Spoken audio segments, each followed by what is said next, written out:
Hello student, তোমরা যারা ক্যালকাটা ইউনিভার্সিটির আন্ডারে সেমিস্টার 4-এর ছাত্রছাত্রী আছো এবং তোমাদের রাষ্ট্রবিজ্ঞান সাবজেক্টটা এমডিসি কোর্সে আছে অর্থাৎ পাস কোর্সে আছে, তোমাদের জন্য আজকে ক্লাসটা খুবই গুরুত্বপূর্ণ।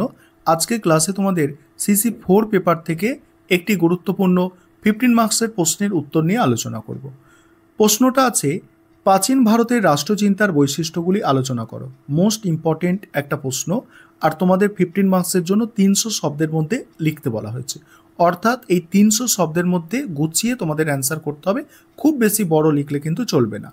কিভাবে তোমরা প্রশ্নের উত্তর গুছিয়ে লিখবে সেটা একটু দেখো। প্রথমে ইন্ট্রোডাকশন অর্থাৎ ভূমিকা।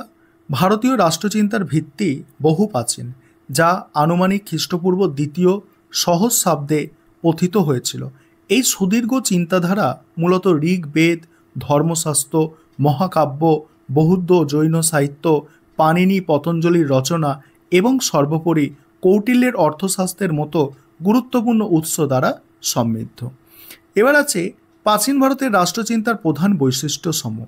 প্রথম হচ্ছে দেখো, তত্ত্ব ও বাস্তবতার সমন্বয়। প্রাচীন ভারতের রাষ্ট্রচিন্তাবিদগণ ছিলেন মূলত বাস্তববাদী। তারা সাময়িক রাষ্ট্রনৈতিক সমস্যাগুলির নিরিখে রাষ্ট্রীয় বিষয়গুলিকে বিশ্লেষণ করতেন।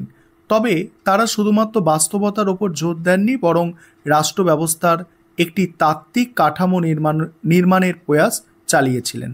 তাদের চিন্তাধারায় তত্ত্ব ও বাস্তবের এক চমৎকার সমন্বয় লক্ষ্য করা যায়। দ্বিতীয় পয়েন্ট হচ্ছে সুসংবদ্ধতার অভাব। প্রাচীন ভারতীয় রাষ্ট্রচিন্তায় পশ্চিমা রাষ্ট্রচিন্তার মতো সুস্পষ্ট, সুসংবদ্ধ ও ধারাবাহিকতার অভাব পরিলক্ষিত হয়। এর মূল কারণ হল এই সময়ে রাষ্ট্রনৈতিক চিন্তাভাবনার বেশিরভাগ অংশ বিচ্ছিন্ন সূত্রাকারে বিভিন্ন গ্রন্থে ছড়িয়ে ছিটিয়ে রয়েছে। তাছাড়া অনেক গুরুত্বপূর্ণ ধারণার সমর্থনে পর্যাপ্ত প্রামাণ্য গ্রন্থের অভাব দেখা যায়। তারপর হচ্ছে 3 নম্বর পয়েন্ট, ধর্ম ও নীতিবোধের প্রভাব। প্রাচীন ভারতীয় রাষ্ট্রচিন্তা গভীরভাবে ধর্ম ও নৈতিক মূল্যবোধের দ্বারা প্রভাবিত ছিল। রাষ্ট্রকে ধর্ম ও নীতির ধারক ও বাহক হিসাবে গণ্য করা হতো। শাসকদের কর্তব্য ছিল রাষ্ট্রীয় অনুশাসন মেনে চলা এবং প্রজাদের মধ্যে নৈতিক মূল্যবোধের প্রসার ঘটানো। পরের অংশটুকু আলোচনা করব, তার আগে যে বিষয়টা বলার আছে, তোমাদের জন্য অনলাইন কোচিং ক্লাস চলছে।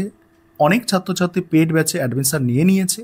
তোমরা যদি কেউ অ্যাডমিশন নিতে ইচ্ছুক থাকো, তা নিচে যে নম্বরটা দেখতে পাচ্ছ এই নম্বরে যোগাযোগ করে পেড ব্যাচে অ্যাডমিশন নিতে পারো। আমাদের দুটো পেপার অর্থাৎ CC4 এবং 5 এই দুটি পেপারই কিন্তু করানো হয়ে থাকে।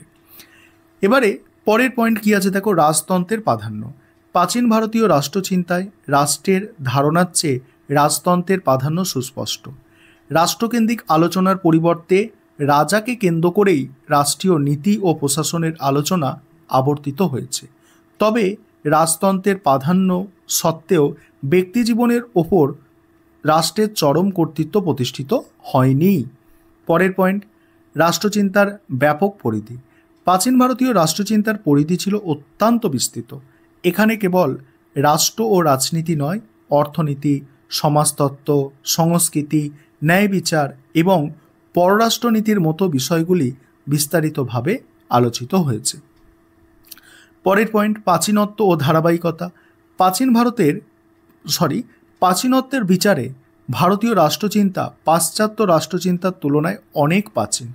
কৌটিল্যের অর্থশাস্ত্রের বহু পূর্বেও ভারতের রাজনৈতিক সংগঠন ও প্রশাসনিক ব্যবস্থা সম্পর্কে বিভিন্ন মতবাদ প্রচলিত ছিল, যা ভারতীয় রাষ্ট্রচিন্তার দীর্ঘ ও অবিচ্ছিন্ন ঐতিহ্য প্রমাণ করে।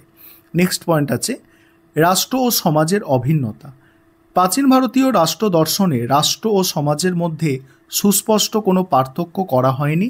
ধারণা ও কার্যকারিতার দিক থেকে এই দুটিকে প্রায় সমর্থক হিসাবে ব্যবহার করা হতো। তারপরে আছে রাজনীতির স্বতন্ত্র আলোচনার অভাব। প্রাচীন ভারতের রাজনীতিকে একটি স্বতন্ত্র শাস্ত্র হিসাবে দেখা হয়নি।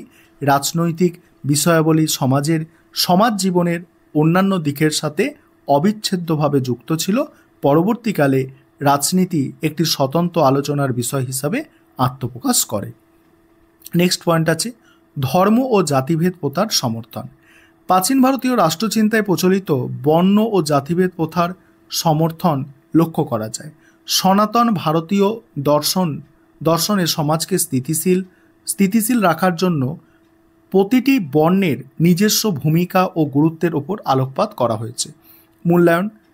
প্রাচীন ভারতীয় রাষ্ট্রচিন্তার চর্চা কঠিন হলেও এর গুরুত্ব অপরিসীম।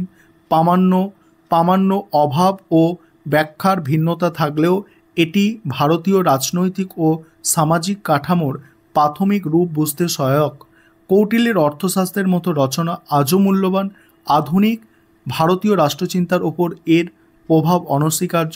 সীমাবদ্ধতার সত্ত্বেও এটি ভারতীয় জ্ঞান চর্চার গুরুত্বপূর্ণ অংশ। এই ছিল তোমাদের একটি গুরুত্বপূর্ণ 15 মার্কসের প্রশ্নের উত্তর।